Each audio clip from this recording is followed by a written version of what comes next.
Welcome to Freedom Flicker, the channel lighting the torch for truth in a world of shadows.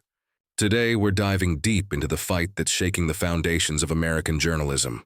President Donald J. Trump, the unbreakable warrior for the forgotten man, has just unleashed his most explosive lawsuit yet. A $15 billion defamation bombshell against the New York Times.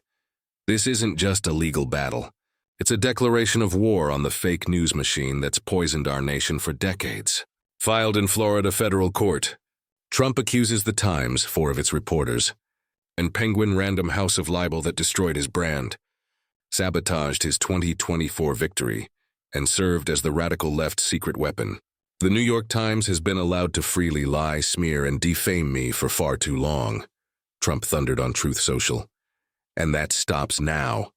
Doesn't he stick around as we unpack the lies, the timeline, the stakes, and why this could be the knockout punch for biased media? If you're ready to fight for freedom, hit that subscribe button and let's ignite the truth. Let's break it down like a Freedom Flicker exclusive. On September 15, 2025, President Trump filed in U.S. District Court in Tampa, Florida, his home turf. The defendants?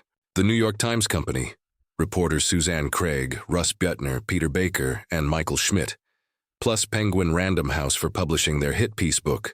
At the heart, claims of defamation and libel that inflicted billions in reputational injury on Trump's empire. We're talking his media company stock tanking, business deals derailed, and his unique brand, the symbol of American success, dragged through the mud.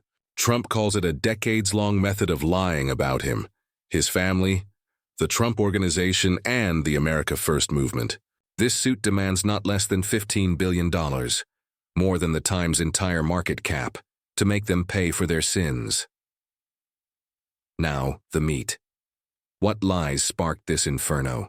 First, the book, Lucky Loser: How Donald Trump Squandered His Father's Fortune and Created the Illusion of Success by Craig and Butner, published September 2024 by Penguin. Trump blasts it as false, malicious, and defamatory, claiming it fraudulently attacks his business genius and the Apprentice legacy. Then 3 damning NYT articles. One pre-2024 election editorial calling Trump unfit, labeled an election-interfering salvo. Others smeared his fortune as fraud and twisted his Epstein ties. Remember, Trump cut Epstein off in 2006, long before the scandals. Trump says these weren't journalism. They were weapons for Democrats, including the Times-Harris endorsement, the single largest illegal campaign contribution ever. This pattern? A full-throated mouthpiece for the radical left, eroding trust in media and America itself. Trump didn't wake up yesterday and decide to sue. This is the culmination of a crusade.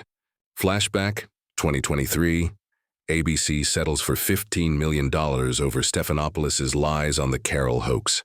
July 2025, Paramount pays $16 million for 60 Minutes Harris edit job. Deceptive editing to boost the radical left. Earlier this year, $10 billion suit against WSJ and Murdoch over Epstein smears. CNN, dismissed after Hitler smears. And don't forget 2 prior NYT suits, both tossed. But Trump learns and strikes harder. These aren't nuisances. They're victories forcing accountability. As ex-users cheer, FAFO, the media giants are folding like cheap suits. Trump's tally? Over $40 million in settlements already. The Times? They're next, and here's the rub. As a public figure, Trump must prove actual malice, that the Times knew their lies were false or recklessly ignored truth. That's the ghost of New York Times versus Sullivan, the 1964 Supreme Court case Trump slams as media armor. Past suits flopped here, but Trump's team argues the pattern. Book, articles, endorsement, screams malice. The Times? They fired back, no merit, an attempt to stifle reporting. First Amendment experts call it a chilling tactic, but Trump sees it as restoring journalism's soul. With settlements proving his leverage, will the Times fold? Or drag it out? Either way, it's a precedent. No more free smears on patriots. Out, this lawsuit exposes the rot. X is ablaze. Supporters hail it as consequences for the degenerate press, while critics cry bully. But let's be real. When media endorses candidates and spreads unverified smears, it's not journalism. It's activism. Trump's fight echoes Teddy Roosevelt's last Prez defamation suit. History on his side. For MAGA, it's vindication. For the left, intimidation. But in a divided America, who wins? The truth, if we demand it. As Trump builds on 2024's landslide, this could shield future leaders from witch hunts. Freedom Flicker family. Trump's $15 billion stand isn't just for him. It's for every patriot smeared by the elite. Will the Times crumble? Will truth reign? You decide. Share your take in the comments. If this fired you up, smash like, subscribe, and ring the bell for more uncensored deep dives. Stand with Trump, stand for America. God bless you, and God bless the United States. See you next Flicker.